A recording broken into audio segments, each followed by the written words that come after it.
We're a marketing agency based in Essex over here in the UK. And yeah, I'm going to be talking about what has changed, what has not, and how you stay visible online. In terms of my background, I've been in SEO for the last 22 years. I've worked with brands such as Air France, KLM, BMW, Mini, Marston's, McKinsey's, to name a few. So without further ado, what we're going to look at today, we're going to answer 6 questions. So how has organic search changed in the AI era? What does AI search mean for the 10 blue links within Google? What is Google telling businesses to actually do?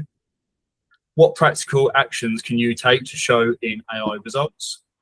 Is SEO still relevant, and where should you focus your efforts? And finally, how should success be measured in the AI era? But before we dive into all that, we really need to go back in time and have a little look at the evolution of search. So the reason this is important is because I feel like over the last couple of years, search has become much more conversational. We've had things like ChatGPT enter the mix, and people are now used to using very natural language to do their searching. But that hasn't been something that's just happened in the last 2 years. That's been evolving over the last 20 years. So back in 1998, Google launched, and all that was on the search results page was 10 blue links. You type in your search query, normally a very short string or keyword, and then you'd see those 10 blue links, you'd click, you'd visit the websites, and then hopefully get the information that you need. Very rudimentary. In 2011, they introduced knowledge graph and answer boxes, and Google started to actually answer people's questions. But again, it was very rudimentary. If you typed in London, it might give you the information that London is the capital city of the UK and the population, nothing really much more than that. In 2014, featured snippets started to appear, so things like people also ask, and that's when zero-click search really began. Google was able to answer users' questions far more easily within the search results page than they previously could. Fast forward to 2022, and ChatGPT launches and achieves 1 million users within 5 days, so pretty spectacular there. In 2024, Google reacted to that, and they introduced AI overviews, which live at the top of the search results. So I'm sure you've seen those. You'll see an AI generated result. But they went live in 200 plus countries. And then by 2026, Google's AI mode was introduced and passed 1 billion users, and ChatGPT hit 900 million weekly users. That's kind of the evolution into where we are today. So zero-click search is not something that's new. AI has just poured petrol on a fire that Google lit over a decade ago. In terms of how that looks in terms of search behavior, so previously, yes, people would have to navigate those 10 blue links, look at all the websites, gather all the information themselves to then get the answer. We then moved to the more kind of snippet era where Google was providing some of those answers within search results. And now we're in the synthesis era where LLMs and AI are doing all of that work for you in the background. They're visiting those websites, they're looking at those sources, and then providing the user with a collated response. How does this look like at the moment in terms of the numbers and what's actually happening with search behavior? So there has been a shift in the scale. 900 million weekly ChatGPT users as of February 2026. We're seeing 2.5 billion monthly AI overview users. Bearing in mind that those searches would have existed before, it's just now there's an AI overview layer over the top of that. We're seeing 1 billion plus monthly users of AI mode and growing every single day. And the total search market has actually grown by 26%, which I think is a really interesting stat. If I look at, say, someone like my mum, she wouldn't have gone to Google previously and done that research herself. She would have likely come to me. But now she's discovered tools like ChatGPT. She's engaging with those platforms much more because she's able to use natural language and get a response that she can understand. So people are gravitating towards that, and it's actually growing the amount of people that are searching today. What we have seen in regards to this is a collapse in the number of clicks we're getting through to our brand websites. So back in 2023, you could have expected a click-through rate if you were position 1 organically within search results of 7.3%, so pretty strong. If we fast forward to December 2025, that has dropped to 1.6%, so quite devastating in terms of click-through rate from those position ones. That's actually a 78% drop for anyone that's listed in position 1, and a year prior to that, it was at a minus 34%, so it's dropped considerably more since then. If you're in position 2 organically, the fall on that is almost as hard, minus 51%.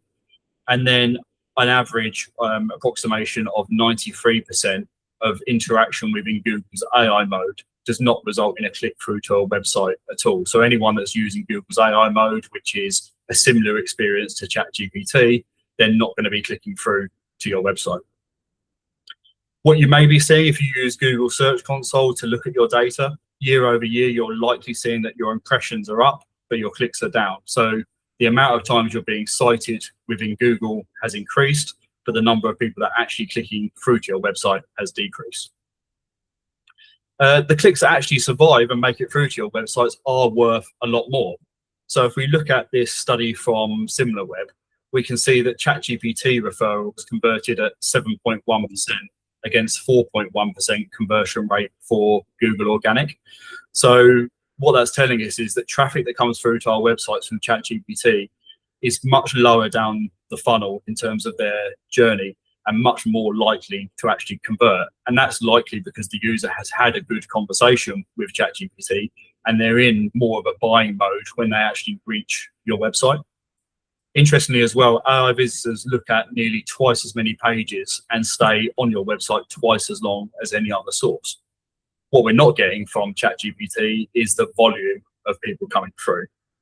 Interestingly here as well, paid search still converting at a really high rate, and we expect that to continue. ChatGPT and other platforms are starting to introduce paid ads within their platform now. In terms of who is sending that AI traffic to your website, this is a study that was literally published yesterday by Previsible, and they studied 6.7 million sessions across 166 websites over 19 months. And they have detected that 92.4% of traffic that is trackable from LLMs came from ChatGPT, and that has grown by 12.8% over 19 months. So this is massive. ChatGPT is the dominant LLM that is actually sending traffic through to users' websites. Claude has actually grown by 64%, and Claude is actually my personal LLM of choice. I think it's the best one out there and gives the best responses currently. And it overtook Perplexity in March 2026 and has stayed well ahead. Gemini is in second place, and it saw some small growth of 3.2% with very little volatility over that time. Perplexity is in third place, but it is down by 61% from its March 2025 peak. And falling really far behind is Copilot. So it's actually down by 96% from its August 2025 peak. So a big drop off there for Copilot and anyone that uses those Microsoft products. In terms of where that AI traffic is actually landing on people's websites, and this is from the same study, so 28.8% of ChatGPT referrals are landing on internal search results pages. This is really interesting because as SEOs, we tend to discourage search engines from even indexing internal search results pages. And we don't really want our users to land on those pages because they're not generally a very good experience for the user. What this is telling us is that ChatGPT doesn't actually know where to send the user, and it's relying on the user then deciding what to do from that point using your search box. So the critical thing is here, if you're noticing in GA4 that you've got a lot of traffic landing on your internal search pages, you want to make those experiences as good as you possibly can. So when users do land on them, they're then able to go forwards and find what they need. What that looks like in terms of sector. So e-commerce, 43% of users are landing on product detail pages, which is great. That's exactly what we would hope for on e-commerce. From an education perspective, they're landing straight on course pages, which again, really good from that industry perspective. Health, so 42% of users landing on About Us pages, likely looking for trust to know that they can trust in the company, that they're going to put their health in their hands. And then finally, news and media. So 54% of users landing on news / article pages, although it's a really, really tiny share of the overall market. And places like The Sun, the Daily Mail, all the publications have really lost a lot of traffic because their content is being cited directly within AI results. In terms of what is the new ranking and the metrics we need to be looking at for all of this stuff, citations are the most important thing. Where a brand is mentioned within AI overviews, you're likely to get 35% more organic clicks for your brand. You're likely to be cited via third parties 6.5 times more than your own website. So if you're not being talked about in a positive light across the entire internet, that's something you definitely need to be aware of, because AI is going to be citing other sources, not just your own site. Approximately 21% of citations across AI platforms are coming from Reddit alone. So again, if you're not looking at your brand on Reddit to see how you're talked about on there, it is likely that AI is citing some of those discussions within their responses. And then you will receive roughly 2.5 times more direct visits for brand names that are mentioned in ChatGPT answers. So again, making sure that you're mentioned in these results is really, really important. And what you may see is that you'll be able to measure that with your Google Search Console and your GA4. If you've seen an increase in your branded traffic year over year, it's likely because you are being mentioned more across ChatGPT and other LLMs. And then a really interesting stat here. So 76% of websites that perform well in AI search are also ranked in the top 10 blue links within Google. So that's showing us how important SEO still is for ranking well across these LLMs. Not all searches are equal, so we break searches down into different types of intent. So something that would be informational intent would be like, how does a particular thing work? These kind of prompts or searches are heavily summarized by AI. Up to 80% coverage within the health and education sector would be covered by an AI overview. So you would naturally expect much fewer clicks on those types of searches. Something that sits more in the middle is a commercial intent keyword. So something like best X for Y. So it might be best shoes for running, for example. It's a bit of a middle ground. So you will see some AI generated results, but you'll also see a more traditional result, maybe Google Shopping, maybe Google Organic. So there's still a lot of opportunity there from an SEO perspective. And then things that aren't really triggering an AI answer and largely remain intact in terms of clicks. So the more transactional keywords or prompts. So buying X near me, looking for a particular service near you, you're more likely to be getting a Google Maps result or more traditional 10 blue links on those side of things. So where I would be really focusing my time and my effort is on those more commercial and transactional terms. Historically, we focused a lot around informational terms and built out informational content on websites. But when everyone is producing the same type of informational content, it's going to be a hard battle to actually be cited within AI, whereas there's a bigger opportunity on the commercial and the transaction side of things. If you're selling things, you're mostly fine. But if you explain things and explaining things is your business, then you've definitely got a problem, and we'll have to start to think about other ways to approach that. So what is Google actually telling us we need to do to achieve better results within AI search? They actually released some guidance back in May, and they finally said optimizing for generative AI search is still SEO. There is no separate AI algorithm running in the background. There's no separate index. There's no secret door to it. Basically, pages must be indexed and they must be eligible within the traditional organic results to actually be cited within AI. And they also stated that comprehensive coverage of a topic beats single word targeting hands down. So if you're making sure that all of your content is really detailed, is expert led and cohesive, then you are more likely to be cited within the results. They also talked about how AI actually works and how it gets the answer for you. So this is looking at how AI mode reads a question. I may be searching for something like best CRM for small UK charity. It will then go off and do multiple searches in the background. So it may search for things like CRM features, CRM UK pricing, charity CRM discounts, CRM reviews and trust. It's doing all of this research in the background in the same way as we would as humans, and then collating all that information and providing you with the response. So one prompt may actually result in many fan out queries or grounding queries, however you'd like to call it, to actually get that final result. And if you're not appearing within those grounding queries in organic search, then you're, again, less likely for the LLM to be citing you and your brand. Just a bit of myth busting here. So what Google is saying is safe to ignore. They're saying that llms.txt, which is a special file that a lot of people are uploading to their website in the hope that it's going to help them appear better within AI search. What that file contains is a lot of information about the content on your website in a machine readable format that people are hoping the machine can read rather than having to read your entire website. Google are saying they don't use that. They rely on the crawling of your website as they do with traditional SEO.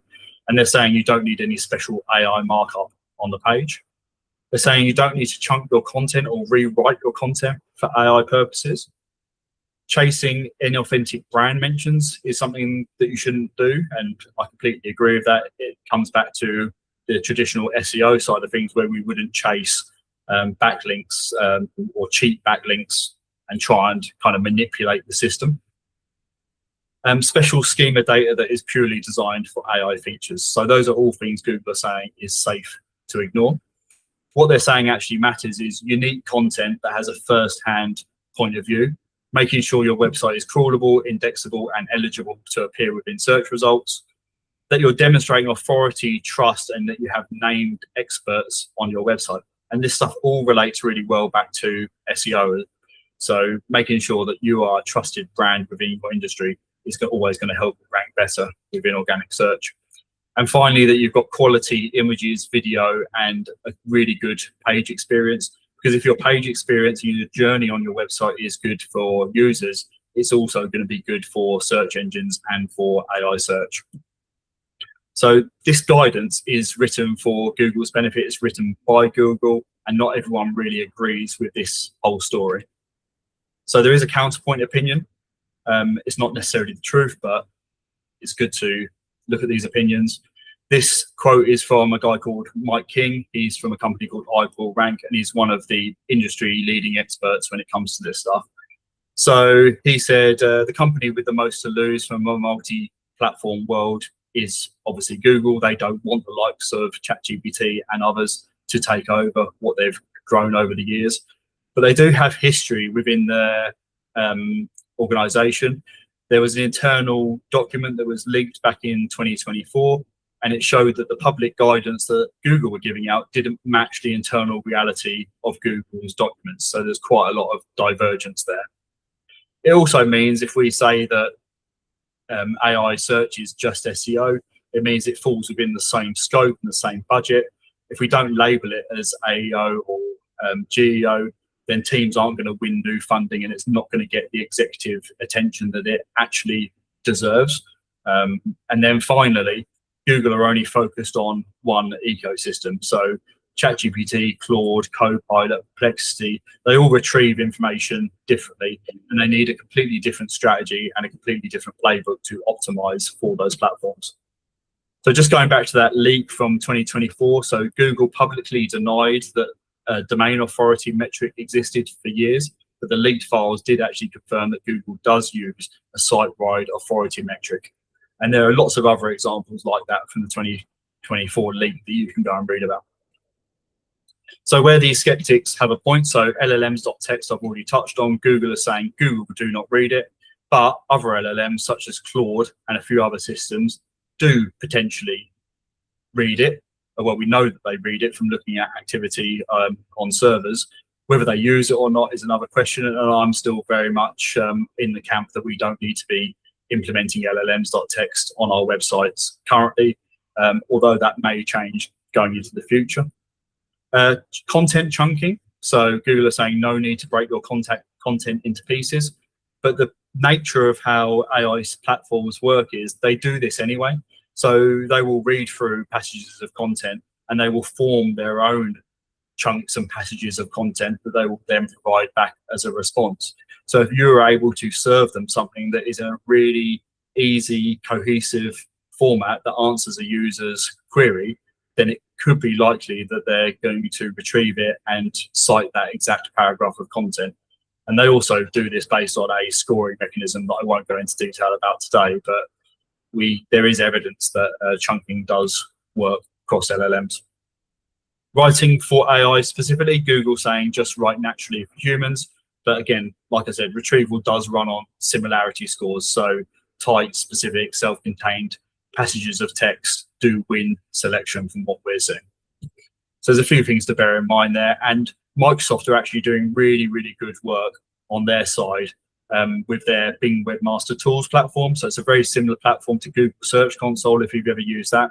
But they are shipping some AI performance reporting within that platform that allow us to see citation data and grounding queries for our own website. So if you don't have Bing Webmaster Tools set up, I implore you to go and do that.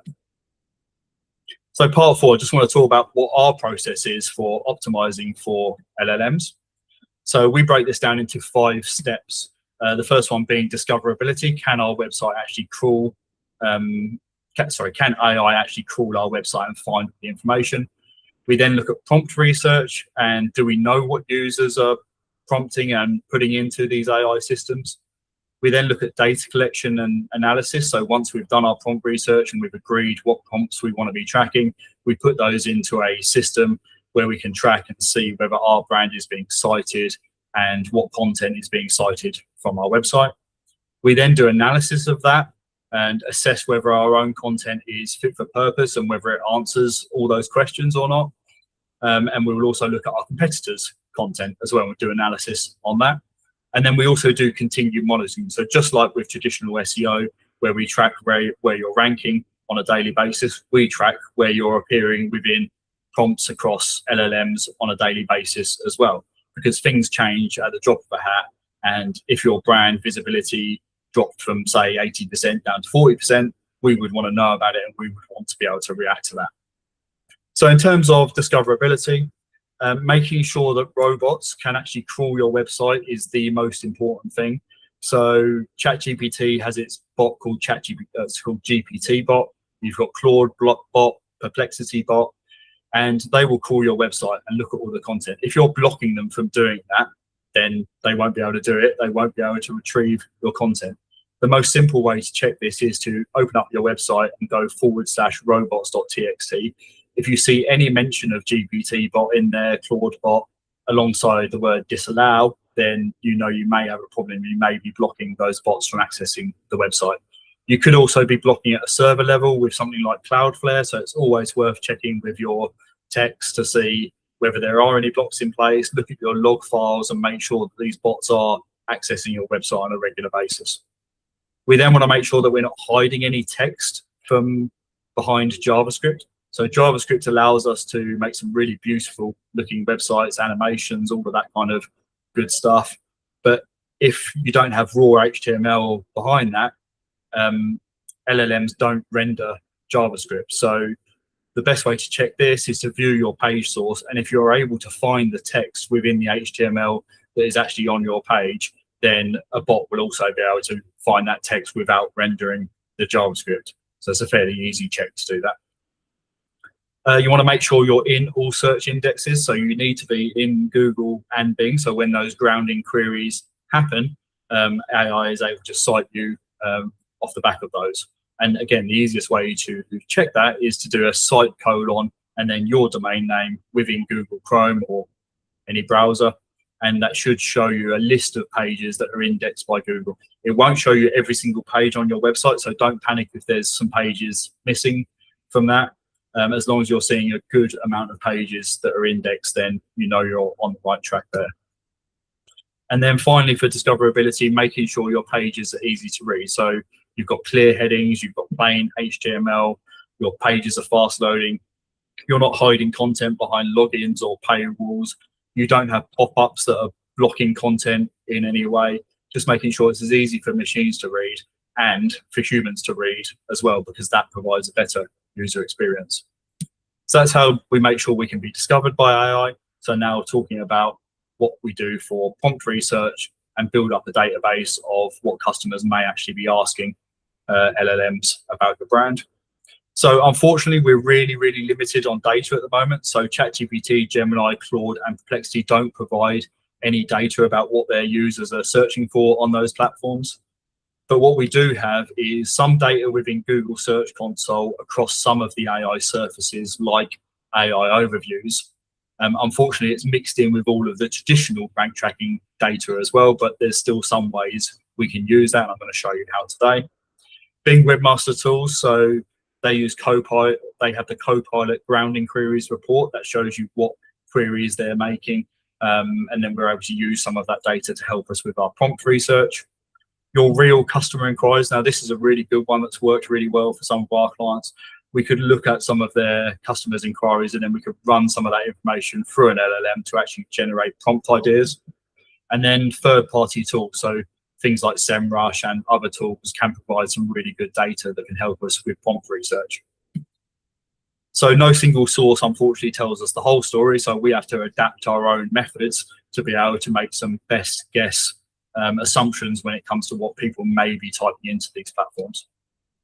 So my process when I'm logged into Google Search Console, I will go to the search results report and I will filter by query, and I will type in what, where, how, why, when, should, all divided by pipes. And the result that I get from that is a list of queries that contain those particular words. So if we look at the top one here, we've got how do leading ad platforms tailor experiences for Gen Z? That's a question that a user may ask on an LLM. They may ask it directly on Google, and then most likely to get an AI generated result for that. What we can then do is we can export that from Google Search Console and we can run it through an LLM. Claude in my case, because it's my favorite, but other LLMs are available. And I would ask something like, please review this export from Google Search Console, group the queries by search intent, focusing on the most commercial intent queries that my users may be asking for our service-led business. So you can obviously adapt that prompt to your own liking and to your own business. And then this is the sort of result we'll get back. So we'll get back different intent groups and then a number of queries that belong in each one of those groups with the commercial groupings highlighted and the average number of impressions that we're getting across those groups. So we know the ones that are most popular and the ones we should potentially focus on. If we dig into that data a bit more and look at the individual queries, so we've got a query at the top here is where can I find geo-optimized website copywriting services? Something that's really relevant to us. There's been 146 impressions for that over the last 3 months. So we know there's users out there that are searching for this. So that's definitely something that's worthwhile tracking. I would then go through all this data and we'd make some decisions around what we should be tracking and what we should be analyzing. We could then expand on those, so we could take one of those particular prompts and we could actually run that through an LLM. So if I look at something like using the seed prompt, where can I buy geo services tailored for AI search engines, ChatGPT or Claude will then give me a load of other ideas of what users may be searching for, and then you can make some, again, best guess assumptions to whether you feel they would be or not and whether those are worth tracking. And then you can also reverse engineer customer inquiries. So we've got an inquiry here on the right-hand side, which is just an example. This isn't a real world inquiry that we received. We would strip out anything that is personally identifiable information, such as names, email addresses, phone numbers, and just have the raw inquiry left over. We would then run that through an LLM, and it would give us some ideas of the types of prompts people may be asking around the questions that were in that inquiry. So for this one, we've got things like best laboratory equipment manufacturers in the UK and other similar terms. So again, really good method of prompt research here. We have the Bing Webmaster Tools grounding queries. So this is, again, someone has done a prompt on Copilot, and then Copilot has gone off and done a load of grounding queries or searches on Bing, collected a load of information, and then our client has actually been cited within that response. So we can see here for one of our clients, we've got kids' birthday party, children's entertainer, parties for kids. We would then go off and check to see whether we're ranking well in Google and Bing for the particular keywords, because we know these are the keywords that are being used in the grounding queries for the prompts that users are running on that platform and likely running on other platforms as well. One thing that can be very overlooked is actually talking to your customers and your colleagues and kind of ask them for their experience. What are customers asking the most of a sales team, and kind of do that on a monthly basis and almost come up with the 10 most common questions that we're being asked by our potential customers or clients. And we can, again, use that to feed our prompt research. And then finally, using third-party platform data. So SEMrush has some really good data. We search for SEO agency on the right-hand side here, and it's given us a list of other keywords that have been used by real-world users, and we may be able to use some of those for prompt research. So things like how to work with a technical SEO agency may be something we feel is relevant. We might adapt it a little bit for an LLM, and then we will use that within our tracking process. So that's how we do our prompt research. And now we move on to the data collection and analysis. We've actually built a tool ourselves in-house. It's called Response Radar, but there are a lot of other tools on the market that can help you to track whether your brand is being mentioned within LLMs or not. So at a minimum, I would say you should be tracking ChatGPT, Google AI Overviews, and Google's AI Mode, but you could also be tracking Claude, Gemini, and Perplexity. That just increases the cost. So it just depends on what budget you've got for tracking. And then I would say in terms of the number of prompts you should track, it should be really a minimum of 50, but you need to be tracking, again, as many as you can possibly afford within your budget, because that's what's going to give you the most data. And this really is a must. Everyone should be doing LLM tracking in the same way as we're doing keyword tracking from an SEO perspective, if you really care about winning in AI related search. The metrics that we look at within our tool are things like the mention rate. So over the time we've been running the tool for this particular client, we've had 11,193 responses back from LLMs. And from those responses, we've been mentioned 5,181 times. So 46% of the time across those 65 prompts. So we know we then need to look at the ones where we're not being mentioned as frequently and see what we can potentially do about that. We also look at competitive win rate. So this is where our brand is mentioned, but a competitor is not being mentioned alongside us. So that's a metric that we would love to grow, because where we're being mentioned, we're much more likely for the user to go on and make an inquiry with us or search for our brand later on, because they're not seeing any other brands positioned within the mix. We also want to make sure that we're tracking competitors, because if a competitor is being cited for a prompt and we're not being cited for it, we want to have a look and see what it is they're doing that we could potentially be doing to rank better for that. So our system, you can add as many competitors into the system as you like, but it will also tell us about any entities, companies that are being cited within results where we're not currently tracking them as a brand. Because what we see a lot of the time is the brands that our customers think are their competitors are not actually their competitors within AI search or within organic search. There are companies out there that they don't even know about. And then we can obviously go and add those as competitors later on. We review citations. So where a website is being cited within a prompt response, we look at that data.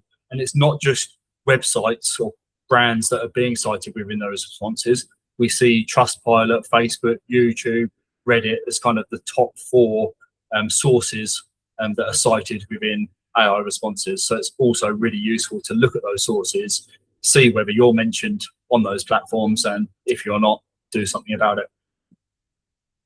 We can then dig into our competitors and we can look at what pages on their website being cited. So the example on the right here with Nonstop Kids, which is one of our competitors, they've got a few pages set up on their website for 10-year-old, 11-year-old, 3-year-old kids parties. And you can see the number of times that those pages are being cited within results as well. So if we didn't have those pages on our website, we know we need to look at that in a bit more detail and decide whether that is a strategy that we want to employ on our website. So that's how we track and monitor.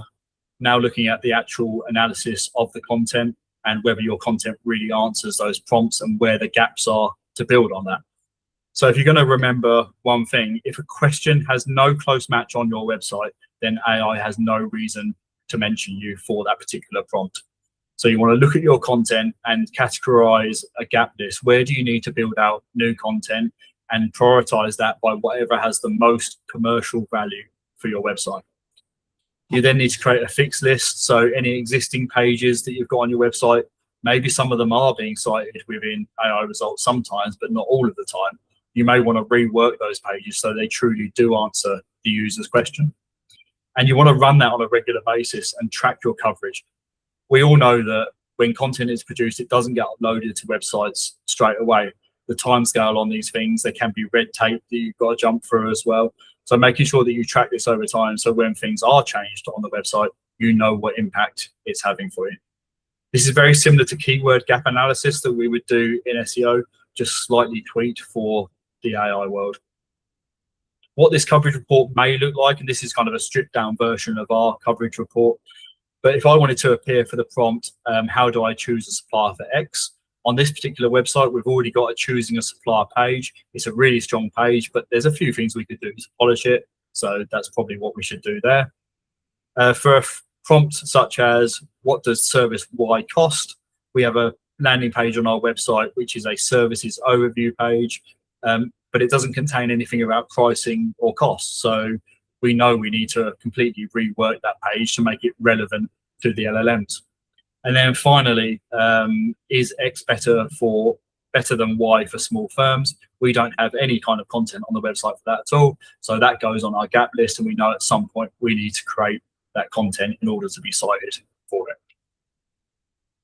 The website is really only half the story. With traditional SEO, it was mainly about the website. Offsite signals were important, but we really focused on the content of the website, the structure of the website.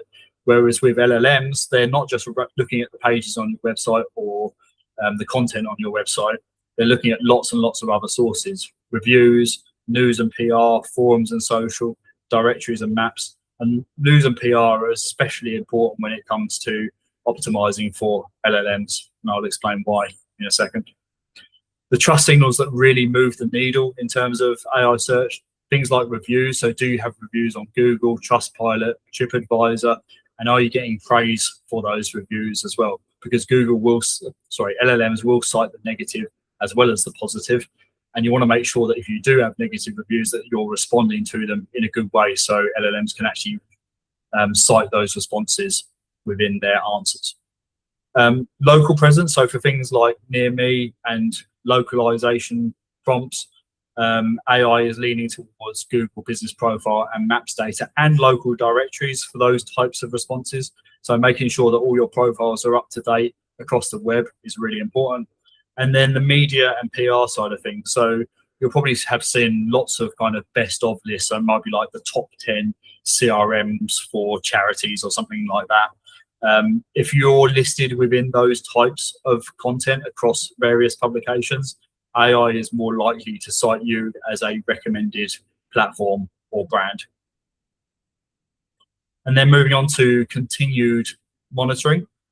So there's a new measurement stack here, really. So whereas traditionally we would have looked at things as like clicks and sessions and conversion rate, we also need to start looking at, are you present and cited within those AI answers? So things like visibility, and whether your mention rate is strong across LLMs. The actual quality of the traffic, so looking at those AI referral sessions and your conversion rates, not just the volume, because you may be getting a really low volume from ChatGPT, but you may find that it's actually converting really, really well for you. So you know whether that is a platform that deserves your time and investment. Brand demand, so is your brand search and direct traffic increasing? And if it is, it's likely as a result of appearing better within AI search results. You can look at your branded search within Google Search Console, and you can obviously look at your direct traffic within GA4. And then looking at the outcomes of that, so the leads, the sales, the pipeline, that's a metric that's never really changed, but making sure that your sales team are actually asking the question, where did you find us? We've had a lot of instances over the last year where our sales team has asked this question, and we've actually been told it was ChatGPT. We were recommended because I searched for the best SEO agency in Essex on ChatGPT, and we were cited within those results. And then my recommended tools for all this stuff. So obviously we have Response Radar, which is our internal tool for tracking mentions within LLMs, but there are also lots of other tools that do that. SEMrush do that, SE Ranking do it, but they also provide more traditional rank tracking as well, and we use SE Ranking for our more traditional rank tracking. Otterly AI is a really good platform, and then Profound is good on the enterprise side of things. There are loads of other tools out there. They all do very similar things, but you need to have a good tool set in order to be on top of this stuff, or use an agency such as us. Is SEO still relevant? So what's always mattered from an SEO perspective? Links from trusted websites have always been really, really important. They're like a thumbs up to Google that we're a well-respected brand. And how that translates to AI search, so it's not just about links, but it's whether we're being mentioned on those websites, because that's telling AI whether we're good at the service that we provide. Reviews are powering local rankings really heavily. So if customers are praising us, but if they praise us and mention something negative, that could also be cited within AI search results. PR and digital coverage I've already covered, but this is really, really relevant to AI search, and being listed within articles for things such as the best of a certain service or product. And then consistent brand information everywhere. If you've got conflicting details across the web, you can't be sure exactly what AI is going to be citing. And I have an example of this from one of our clients where they recently changed the capacity of what they were able to offer. They updated that capacity on their own website, but AI was still talking about the original capacity because it was cited everywhere else across the web. So they had to specifically reach out to everywhere that was talking about this specific capacity, get things updated, and then over time, AI was able to provide much more relevant information to the user. Offsite trust has always been the hardest part of SEO, but if you have a really strong, legitimate brand, then you shouldn't really have too much trouble with this.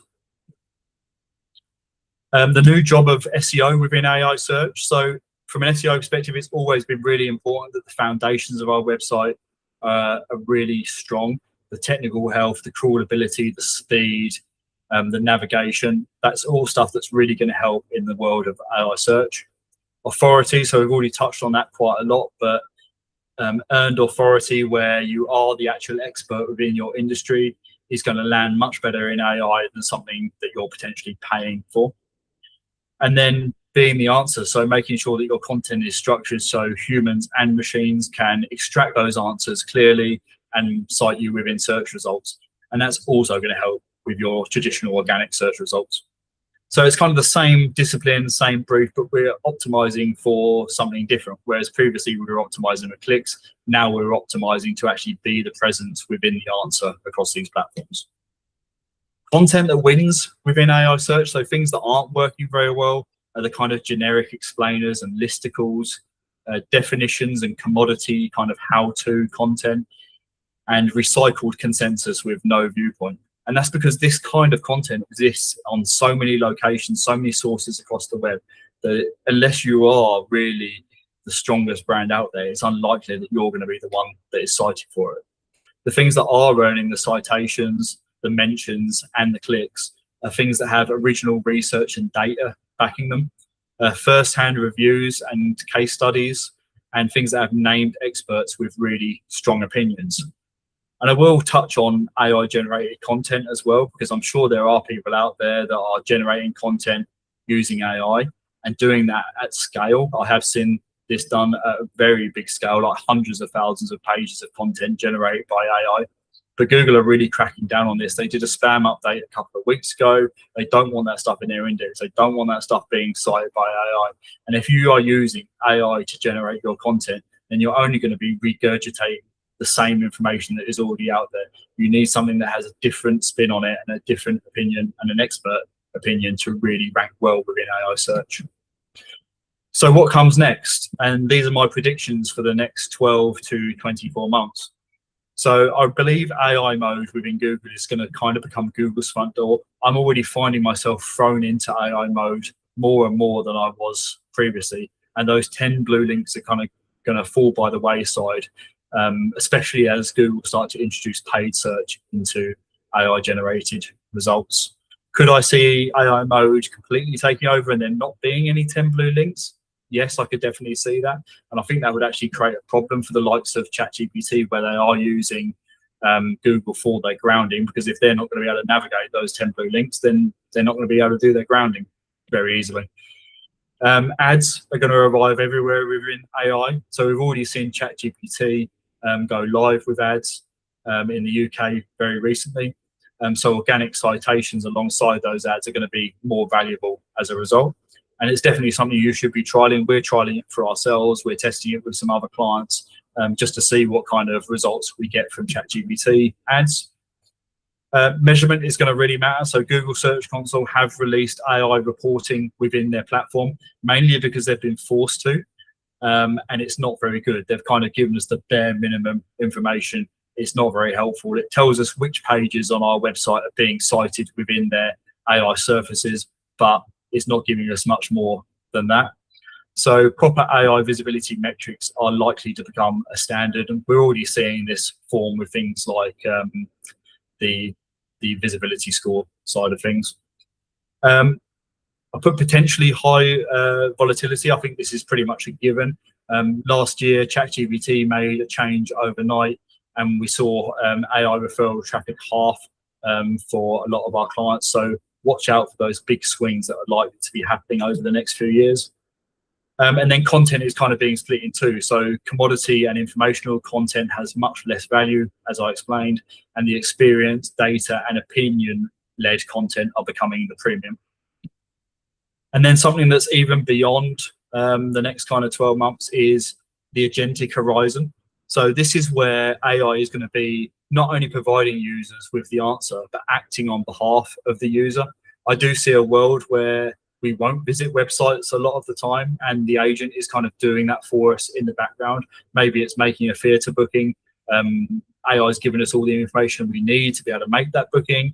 We've said, yes, go ahead, I'd love to do that. And then the AI has gone through the website, filled out all the forms, done it all for us, and we just get an email or a push notification to say that that task has been completed. A bit of a reality check on this: ChatGPT's instant checkout was scaled back within 6 months of launch, and Google's agentic checkout is live in the US. So kind of we're in year one of this, and it's already overpromised and under-delivered, but we will eventually get there. And our friends over at McKinsey are saying that the estimated global commerce market for agentic is 3 to 5 trillion by 2030. And B2B sellers are going to be facing agent-led negotiations by the end of 2026. So what you can do in terms of preparing for this is, again, crawlability of your website is really, really important. Making sure you've got structured data, and I've got with actions in brackets there, because those actions, agents and AI bots can actually use those actions to know what they need to do on the website. So the action might be something like add to cart, and then they can go ahead and actually use that action. Making sure that if you're an e-commerce brand, that you've got clean feeds and all of the data on your products within those feeds. And then for everyone, making sure that pages are machine readable. The good thing is, what helps an agent navigate your website is also going to help a human navigate it as well. So there's only a benefit in doing this. And then in terms of things that haven't changed, so people are still searching. They're searching more than they ever were before. They've still got problems that they need answers to. And the businesses that answer them best within AI search results are still going to be the winners. Google's own conclusion after everything is that helpful people-first content on a technically sound site is what wins within their results. And then brands that are winning on AI visibility are already doing SEO properly and winning on the SEO side of things today. So you'll be on the right track if you're doing that. And then finally, a quote. So AI did not change what good marketing is. It made the evidence matter more than the claim, which is a quote from myself. So yeah, be the answer wherever they ask. Do we have any questions at all? We have 10 minutes remaining on the call.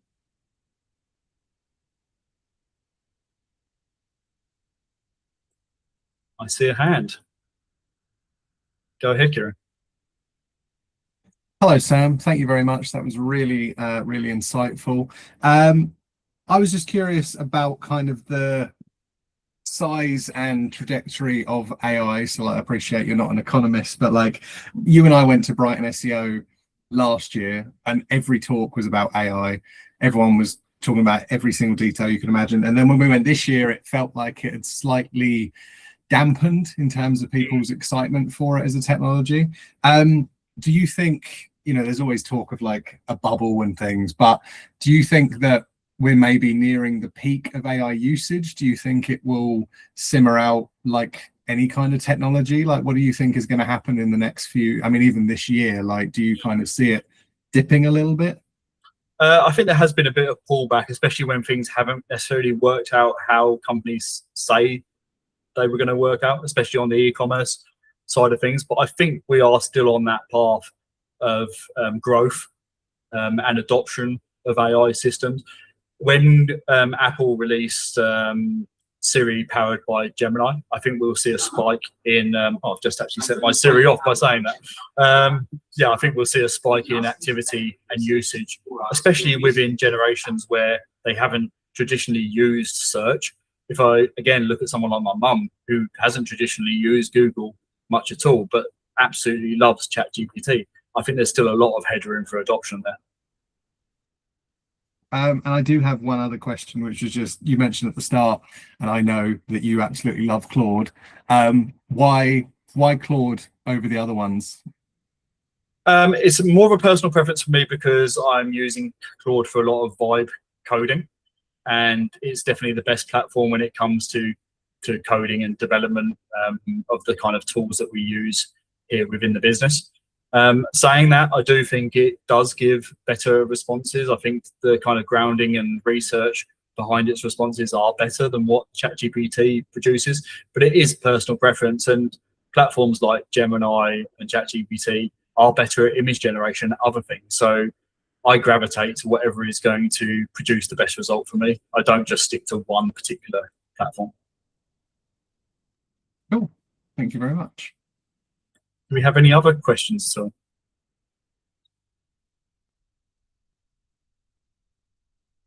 Do feel free to reach out to us if you need any support on this kind of stuff, or if you have any other questions.